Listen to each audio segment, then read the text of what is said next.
podcast brought to you by Full Press Coverage. I'm joined here today with Mark Bullock, formerly of the Washington Post and The Athletic. He's an NFL film analyst. How you doing today, sir?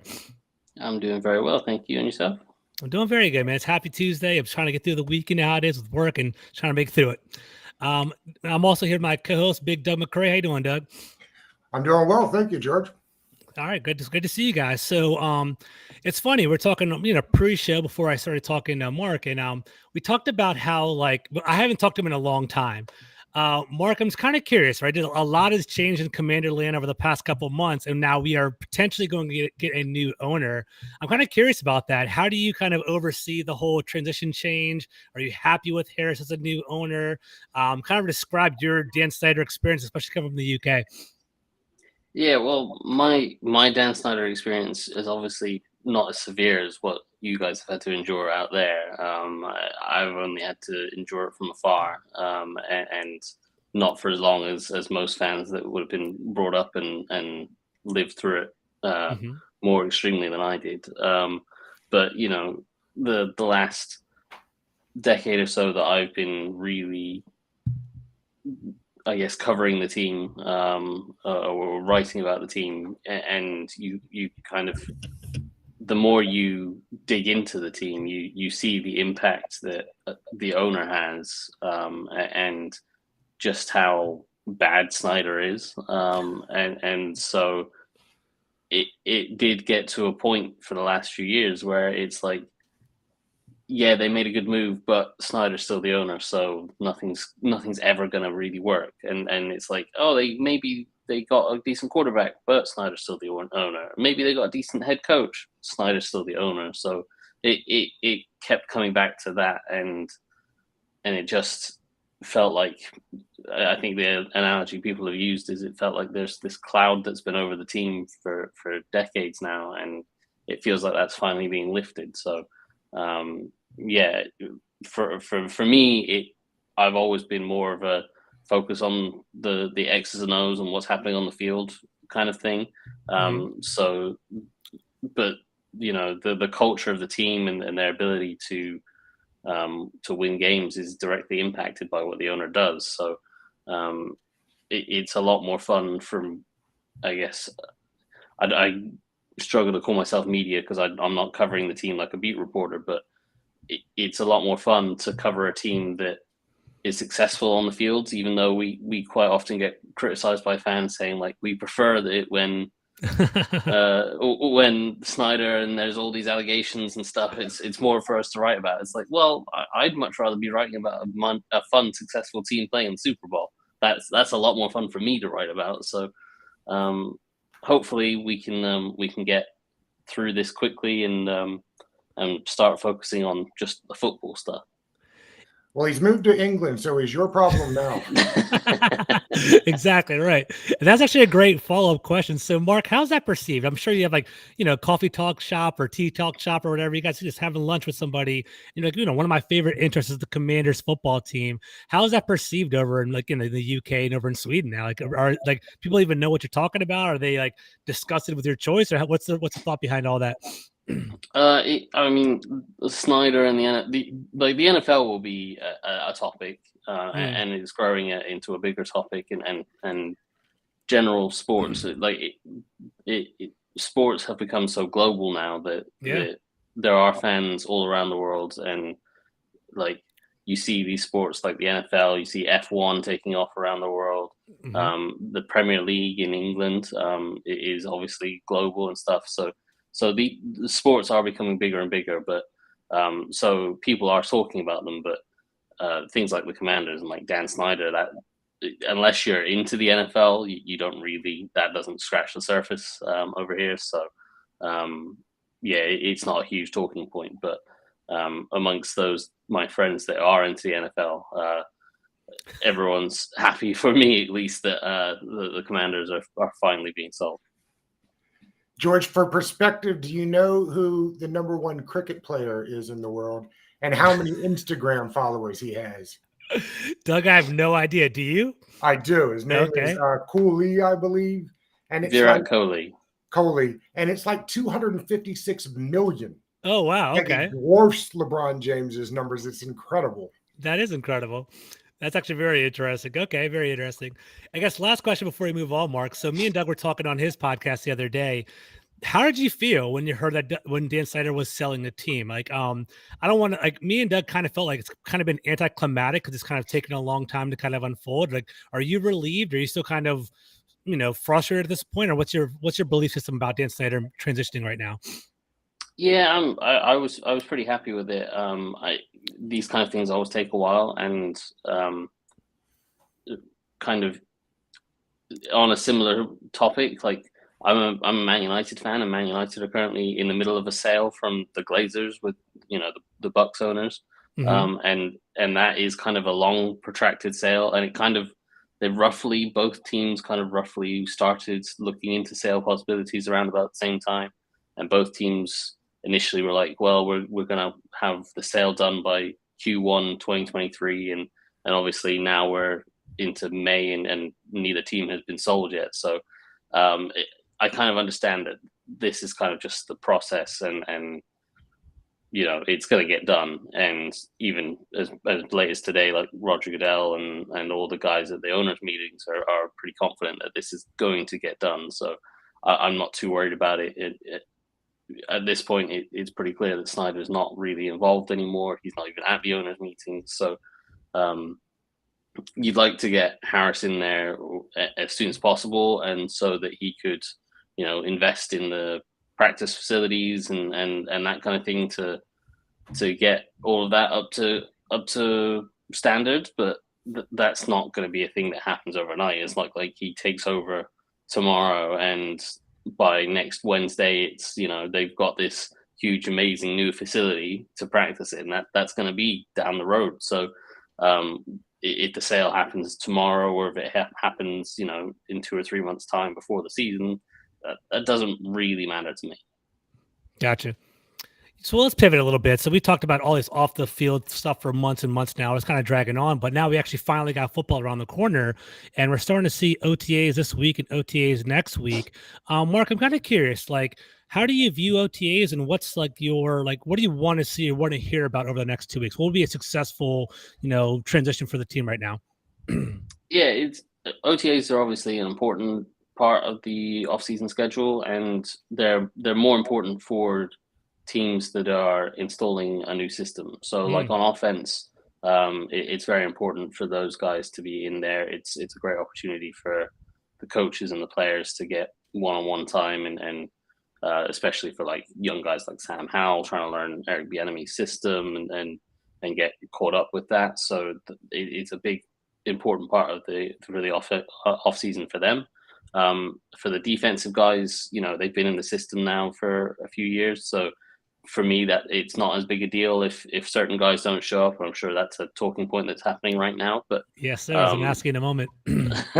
but so when you know the system, it's not as big a deal, and then it's just a case of working out, and staying on top of things. So, and these guys are professionals that I'm sure they will be working out and being healthy and staying on top of things, and they'll be doing their own training stuff on technique or whatever, away from the facility if they're not there.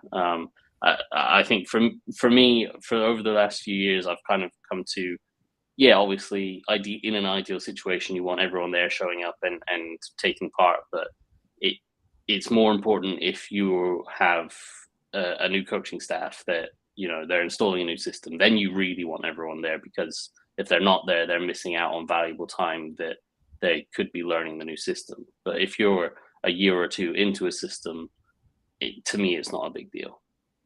Gotcha. And then Doug, I'm actually going to ask you a question before you ask Mark one. So I haven't talked to you yet. We always talk offline and stuff. But what are your thoughts? So obviously Chase Young, Montez Sweat, and Charles Leno did not show up today in practice. Is that an irritation for you? Are you upset with that? How do you feel? Well, let's take each one of them. Let's start with Chase Young, because that's the big one, and everybody is. This is funny. We live in a very polarized world right now, right? You're either on one side or the other of almost everything. There's very little middle ground. Here's what I'll say about Chase Young. Chase Young had to know that Ron wanted him there Ron wanted him there last year.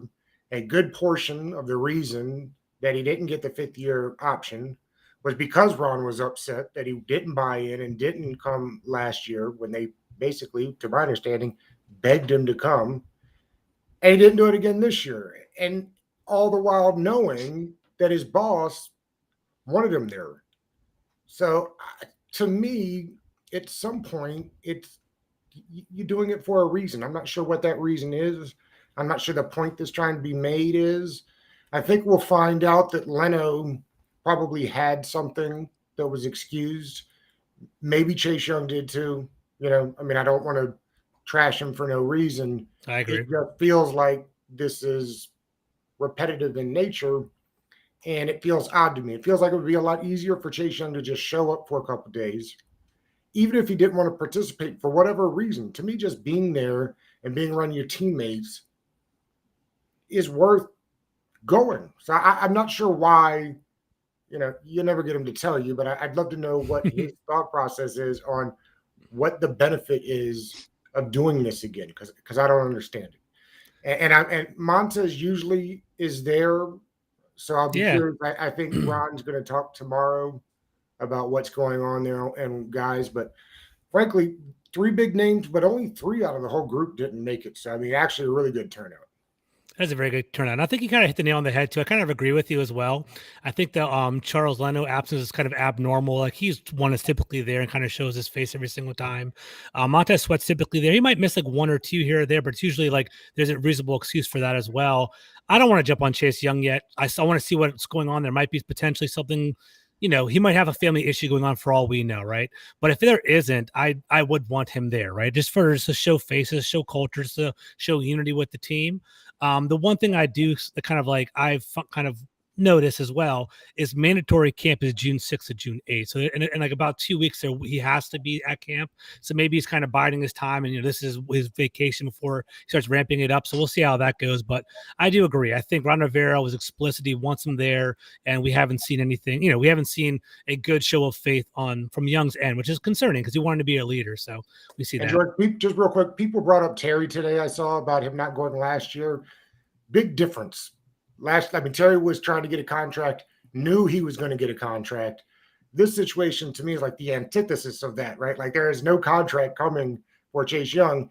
In fact, he should be there proving to me, not to me, but to Ron, that he wants a new contract and he's there and he's all bought in. So to me, for those that bring up Terry from last year, totally different scenario.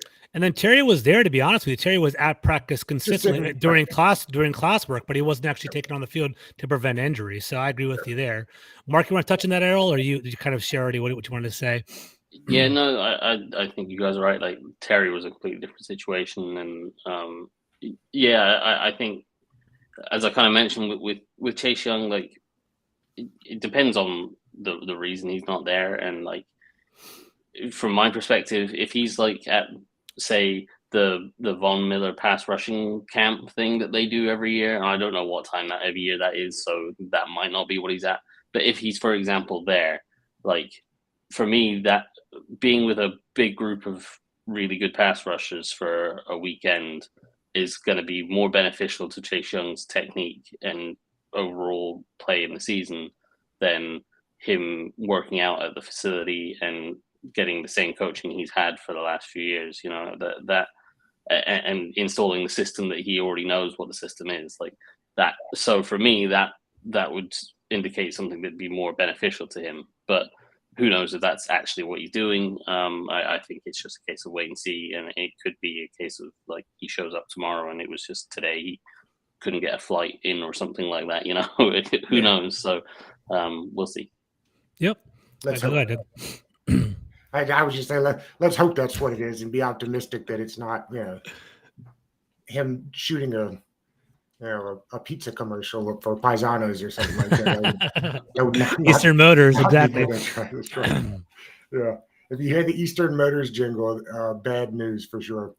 Mark, let's get onto the offensive side a little bit. I mean, it feels like, I'm sure you've watched a bunch of EB and what they did with the Chiefs. I know that we were hoping to get a lot more 12 personnel last year. It still feels like we have the right grouping to be able to run some of that? Do you think we'll see more of that? They said in camp so far that they put an emphasis on getting to the line, out of the huddle and into the line quickly. I hope that we move with greater tempo and pace than we did last year. Are these things that we should be expecting from an EB offense? And how much do you think it will mimic that Chiefs offense? Yeah, I think to a degree it will mimic. I think that Chiefs offense kind of evolved over the last few years, and somewhat out of necessity, and somewhat out of just how players mature and stuff. The offense from 2021 was quite different from the offense that they had last year, because in 2021 they had Tyreek Hill, and that obviously brings a very explosive element, whereas last year they didn't have him, and it was a much more conservative West Coast offense style system, but they schemed things up and they prepared so well to know the tendencies of the opposing defense that even if they call just basic West Coast offense stuff, they're calling it at the right times so that they know that their first or second read is usually getting open and it's usually getting the ball out pretty quick. And like, as much as there were the magic Mahomes plays where he'd scramble around and find Travis Kelce with some ridiculous throw 40 yards down the field, there was like good periods of games where it was Mahomes getting a free 5-yard slant, or he'd drop back and get the ball out on his third step and find a receiver wide open across the middle, and that was down to not just well designed plays, but knowing the tendencies of the defense, understanding that in 2nd and 8 they're going to play this coverage, and we know that we're going to get this matchup, and that's going to be this is where you need to go with the ball, and Mahomes could basically work 1 to 2 reads and get the ball out real quick. And I think that is what the enemy will be looking to replicate in Washington, because that would allow them to lean on what Sam Howell does well, which is get the ball out quickly, and get the ball into the playmakers' hands. And obviously they've got a lot of playmakers here in Washington. So guys like McLaurin, Curtis Samuel, John Dotson, they're all going to be really good with the ball in their hands after the catch. So that's the kind of offense that I'm expecting them to replicate. It is quite similar to what the Chiefs did last year, minus the kind of Mahomes, Kelce stuff that nobody can replicate. But the kind of scripts that they draw up, I think that's what I'd be looking to replicate. And the stuff that you touched on there, like, yeah, you want to be more urgent getting to the line. You want to be able to see with a clear head that, okay, I'm at the line of scrimmage, I know what the defense is doing, they're not looking too confusing, or I've got time to process, okay, maybe that does look like a blitz coming off the right side, or that is a kind of a split safety look, but there might be disguising something, so I can check this guy post snap and I know where I need to go with the ball. And the quicker you're out of the huddle and up to the line of scrimmage, the longer you have to kind of read the defense and understand the keys that you need to know where to go with the ball and get the ball out quickly. So it makes total sense to be having that sense of urgency to get up and lined up quickly to read the defense and give yourself as much time as possible to know where you're going with the ball. And to follow up with that, so Sam Howell, across all the national media, there's pressure, but criticism almost about how Washington wasn't aggressive enough with the quarterback position. Do you think Sam Howell is a good fit for what Washington wants to do this year with the EB? And do you think they should have been more aggressive, or are you confident in Howell and his scheme fit? What do you think about that? Yeah, I from a franchise standpoint, I felt like it was the right move to give Howell a go, and with the ownership situation and this probably being a one and done situation for Ron Rivera, you don't necessarily want him having a huge say in what the next quarterback decision was going to be.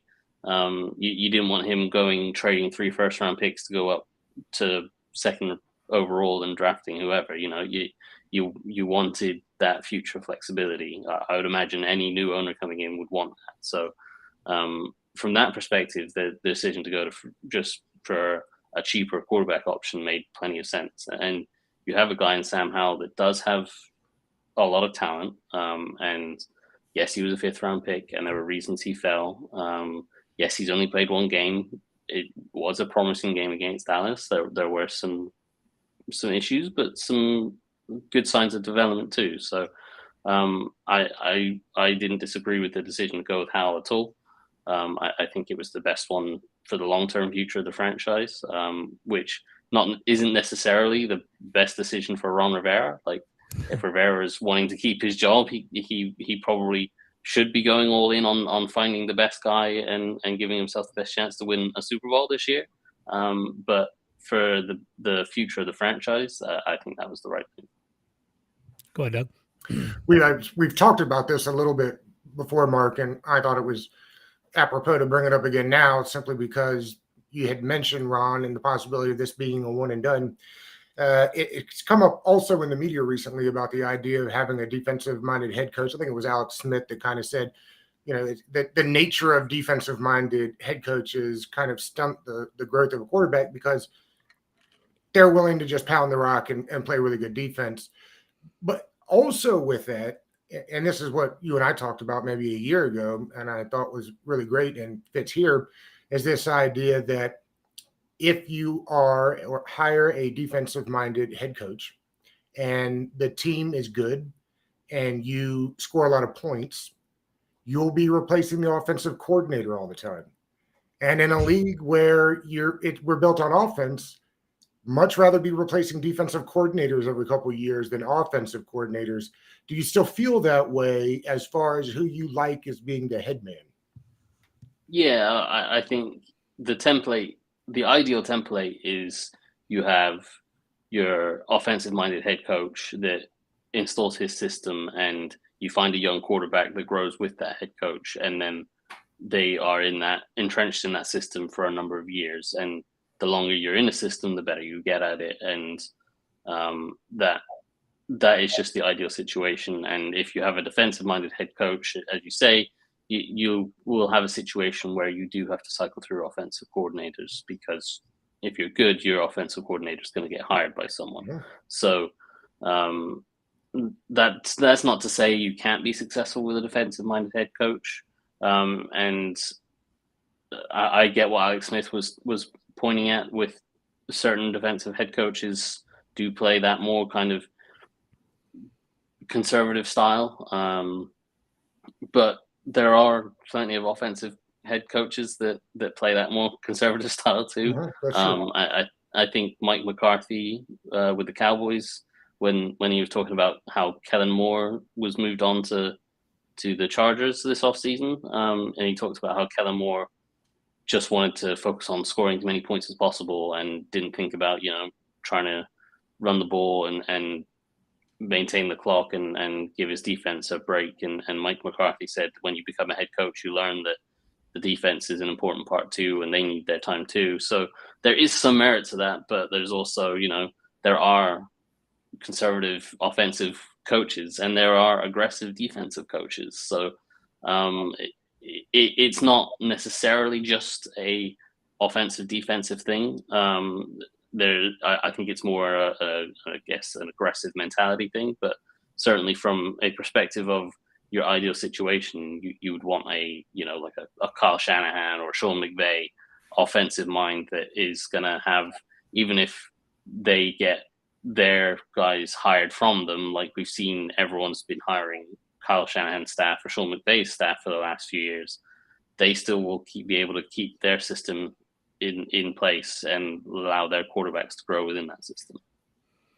So speaking of defense, Washington has invested a lot in their defense over the past couple of years, especially with early draft picks. This year we picked Emmanuel Forbes in the first round and Quan Martin in the second round. So that's a pretty heavy investment in the secondary. We were talking offline through, our group chats, also in Doug's podcast as well. How do you think it's all going to shake down in regard to who's going to play where? Like, as Emmanuel Forbes, you'd assume he'd be a boundary corner, and where does Kendall Fuller fit and where does Quan Martin fit in your opinion? Yeah, so you would assume that Forbes is going to be – Forbes to me is an outside corner. I think he probably has the ability to play coverage from the slot. I think the issue for me with him being in the slot, obviously that frame that's been talked about, the 166-pound measurement at the combine, which they're now saying he's like 176 or whatever, but it's that his frame is small, and when you play in the slot, you have to be part of run fits, traffic.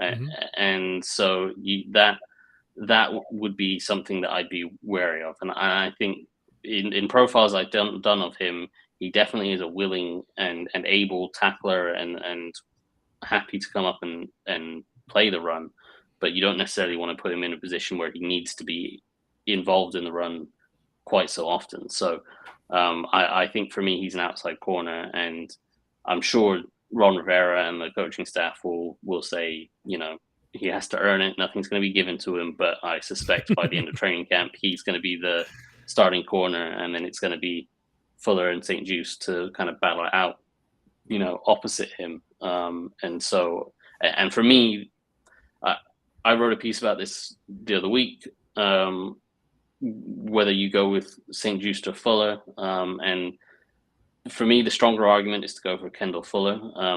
Fuller is a more reliable corner. He fits the system a lot better. And he kind of gives you Forbes is a very similar style of play to Fuller, in that they both are very good playing off with vision, and that allows you to play the kind of quarters or the match coverages, the zone match coverages that they like to run. St. Juste can do that stuff, but he's very inconsistent with it, and he's much more at home when he's up on the line pressing players and playing pure man coverage. And as I wrote in last week, there are situations where certain quarters coverages, when teams go to a 3-by-1 formation, the one receiver on the backside, as part of a different coverages, quite often that one receiver on the backside gets locked up in man-to-man coverage, and that would be a situation where maybe you do want a St. Juste instead of a Fuller. But if you're putting St. Juste on the field just for that, it'd be very easy for the offense to manipulate that and attack St. Juste if they could just motion a receiver across there. It's a 2-by-2, and suddenly St. Juste is having to play off again and play that zone stuff that he's not quite as accomplished at. So for me, I would go with Fuller with hit opposite him, and then in the slot I would go with Quan Martin. I think that's what they will do. And I think he gives them the flexibility to stay in that Buffalo nickel package that they like, with the 3 safety package, and he can be that third guy, but he could be basically a nickel corner. And then when the opposition has 2 tight ends on the field, you have 2 bigger bodies in Cam Curl and probably Derek Forrest that come down into the box, and Martin can just simply rotate back deep as the free safety. And then you get your 2 tight ends matched up with the 2 bigger bodies.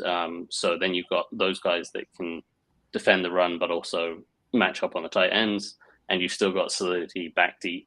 And then if the offense decides to, spread it out and they've got their tight ends, or if they stub out a tight end for a receiver, Martin can quite easily rotate down and cover the slot, and Derek Forrest can go back. So the defensive personnel doesn't have to change, and they can match up a lot better, regardless of the offense. More like multiple on defense. Before I throw it over to Doug, just real quick snapshot. What was your overall takeaway of the draft class? Were you pretty happy with it? Were you disappointed with the strategy that Washington went with, or what was your thoughts?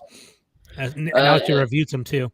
Yeah, I like a lot of the players they took. Obviously, ideally, you would have liked to have landed an offensive lineman earlier than they did. And you would have liked to have seen them get a guy that is going to be contributing to them. Obviously, that would be like a first or a second round pick in the offensive line. But if they didn't like the guys there, then you don't want to force that.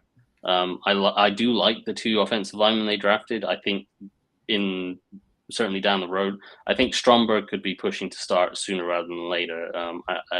I think just because they have signed Gates, that to me suggests that he's going to be the guy at least going into the season. By the end of the year, I think Stromberg could take that. Certainly next year, Stromberg will be competing for that job. Daniels, I think, is someone that is a little bit more of a project. So I don't think he's necessarily ready to be a starting left tackle in the NFL right now. But he has incredible feet. He's a fantastic athlete. He's someone that needs to bulk up a little bit and work out some technical issues that he does have. And that includes with his feet. His footwork can get messed up, but he's got incredibly quick feet that allow him to recover from situations that not a lot of tackles can. So there is a very good tackle there.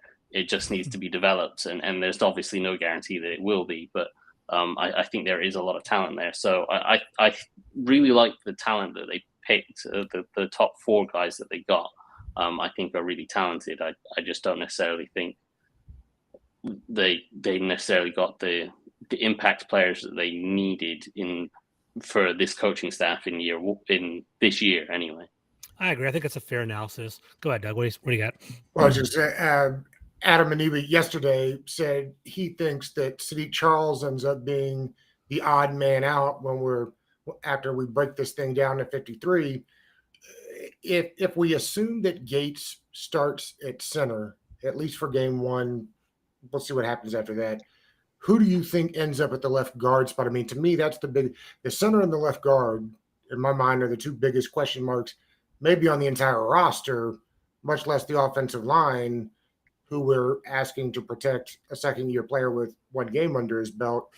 I mean, are we looking at, if we're trying to get the best players, best 5 out there, is it Stromberg at center and Gates at left guard, or do you think they'll start out with Gates at center and like Chris Paul at left guard? Because I think we all can agree that Norwell is not long for the team. We'll get this June 1 cut out of the way.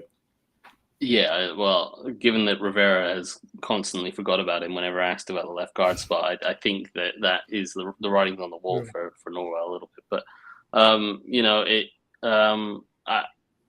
personally, I don't see Gates as a left guard. I know they brought him in as this, they always like to hype up position flex, and he did play left guard. But when I watched him for the Giants, the first few games I watched him, he played left guard, and I was like, why are they signing this guy? He is not very good at left guard. And then he played center, and I was like, okay, I can actually see there's something about him at center that it's like, okay, he makes sense at center, and there's actual potential there. And so for me, I wouldn't want him at left guard at all, but maybe that is a route they go. I think they probably end up with him at center, and maybe Stromberg beats him out. I would think there's enough for Stromberg to be working on, where you can say that Gates justifiably is the starting center going into week 1. And then I think it is I think Rivera's been pretty straight with it. I think it's a shootout between Chris Paul and Sadiq Charles for that left guard spot. Unless there is there's obviously going to be more rounds of cuts happening. That's right. There could be a Charles Leno situation where a tackle or a guard comes available, and I think the versatility of Andrew Wiley gives them the flexibility to say, okay, well, if a tackle becomes available, we can kick Wiley inside to guard, and then you've got Cosme and Wiley at guard, and you've got a new right tackle. Or, if a left guard comes available, then great, you plug him in and you're happy about it. But I think as things stands, I think it's a battle between Sadiq Charles and Chris Paul. I think for me, I still like what Charles brings, and like there are flashes of plays where it's like, okay, there's still some good talent here, and you can see why he was highly rated as a draft pick. But it's just the health. He's never been able to stay healthy, and as an offensive line, do you really want to go into a season where you're starting a guy at left guard that has hardly played a snap for you, or certainly hardly been able to finish a game for you? So for me, that would give the edge to Chris Paul, because he's been more available, and I think Paul's a little bit more athletic, and they've been pretty clear with the kind of guys that they targeted this offseason that they've been looking at more athletic profiles, and Paul is certainly that. So for me, I would think the edge goes to Paul, but it sounds like from the OTAs and minicamps and stuff so far, Charles has been the guy that's been running with the ones. So I guess we'll have to wait and see how that plays out in camp. Gotcha. I got one or two more, and Doug, you can jump in whenever you want to. So the reason why I wanted to have you on, Mark, is I was reading some of your Substacks, and Chris Rodriguez, I was really intrigued by him. I'm curious, how do you feel about him being drafted, and how do you think he'd fit with Antonio Gibson and Brian Robinson? And do you think, how do you think that's going to change with EB, kind of like unfolding, and maybe Antonio Gibson has a new role this year? What are you thinking? Yeah, I think he's an interesting player. He definitely is quite similar in style to Brian Robinson. He's not as explosive as Brian Robinson, and we didn't quite get to see the explosiveness that Robinson has last year, obviously due to the shooting and him working his way back from that. That's a tough thing to work your way back from. Yeah. And so he didn't have, in college, one of his best moves, Brian Robinson, was to be able to make this kind of explosive lateral jump cut, and he didn't necessarily have that to the level that he would have liked. So I'm looking forward to seeing that, and I think he will be the starting running back. Rodriguez is a lot more straight downhill. I think he'll be a really good zone runner. He can run gap scheme stuff. Like, they ran plenty of gap scheme in college with him. But you'll hear coaches use the term no nonsense with certain running backs, and he's very much that. He's not going to be that Le'Veon Bell type where he's dancing around behind the line of scrimmage waiting for a hole to appear and then suddenly burst through it. He's not doing any of that. He is getting the ball, he's going one cut, and then he is getting up the field. And that is perfect for kind of a zone scheme. I'd imagine Kyle Shanahan's and the zone runners of the world would really like someone like Rodriguez. I think he becomes not necessarily the primary backup. I don't think he's going to take away like all of Gibson's carries. I think Robinson's going to take the bulk of the workload, and I think Gibson will get plenty because of the kind of RPOs and the passing game stuff that he's going to be involved in. I think Gibson will get plenty, but I think if you're trying to spell Robinson on certain plays, you might look to go more to Rodriguez than Gibson, because I think Gibson is going to be moved into that kind of third down back role that McKissick obviously has held for the last few years, and I think he can be more involved in the passing game, and I think there are that's not a position to be kind of undervalued in this offense. If you look last year, Jerick McKinnon with the Chiefs, he scored 9 touchdowns as a receiver from the running back spot, and that was second on the Chiefs team. So it's quite a weapon for them in the red zone, and Eric Bieniemy knows how to make use of the running back position. Obviously, the screen game is a part of that, and that goes back to what we were talking about with the profile of offensive linemen that they've been targeting, with more athletic guys that are able to get out and block in space. Should improve the screen game, and Antonio Gibson should be able to provide the explosiveness to go along with that. So I think that's where you'll see the value of Gibson is in the passing game, with the screen game, and in the red zone in particular.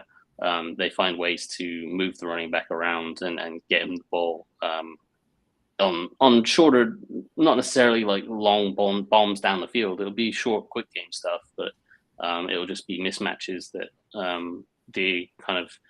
the defense is so preoccupied by McLaurin and Dotson and Samuel and where's everyone lined up, and you just kind of forget, oh yeah, there's Gibson and he's got the ball and he's walking into the end zone. So that's kind of how I think it kind of plays out. Yeah, I'll throw it over to Doug for the very last question. Just kind of touching on Rodriguez. Maybe I'm underselling him, but I remember a couple of years ago, Washington was disappointed. They kind of played around with Peyton Barber, and they basically put him on the waiver wire, and he got plucked by the Raiders. I'm kind of curious if they kind of use Rodriguez as like a short yardage back and kind of use him as like that power back role that they kind of were missing over the past couple of years. Just my thoughts on that. Go ahead, Doug. Sorry. Well, I just as far as Rodriguez goes, I watched a ton of SEC football, and there were times when Kentucky didn't have anything going on, and he still couldn't stop Rodriguez. I mean, I think he's much better than he's probably getting credit for it. I mean, he's not LaDainian Tomlinson or anything, but I do think he's going to be a lot more productive than people think. The last one I have for Mark is we kind of started out the podcast with talking about defensive head coaches and their reluctance to be aggressive. If we believe Ron, and if we believe that Bieniemy kind of has the autonomy to do what he wants, you know, the team didn't score 20 points per game last year, right? So I mean, it's still a young quarterback with a uncertain offensive line. How aggressive do you think they'll be this year on offense? Yeah, that's an interesting question, and it's a tough one to answer because you don't really know exactly how much Bieniemy was calling the plays and how much influence. Obviously, there was the Andy Reid stuff, and Andy Reid, like Bieniemy was the one that was feeding the play into the quarterback's headset. So technically he was calling the play, but the way it worked is more of it was a committee thing where Andy Reid and Bieniemy would, after every series, they'd go back and they'd talk through and they'd be like, okay, this was the coverage we were expecting. This is the coverage we got. This is the kind of look that we think we can exploit, and we can exploit it with this play. And then when it got into those situations, it was fairly obvious consensus that, like, okay, we've seen now that this is what they're running, and this is the kind of play that we think can beat that, and so we'll call that play in that time. So in the right moments, they will be aggressive. I think the offense is going to be more predicated around the kind of quick game passing, getting the ball out as quickly as possible, and getting out on time, and letting the kind of the playmakers make plays. And so it's not going to be, they're not going to be running 4 verticals every play, throwing bombs down the field. It's going to be maybe a little bit more methodical, and hopefully you find, McLaurin breaks a 5-yard slant into a 25-yard catch and run and catch, so, and that's your explosive play, and maybe you get the right look and you hit a deep shot every now and again, and then that's great. But if it's not, then you're still, methodically working your way down the field and getting the ball out quickly and on time. And so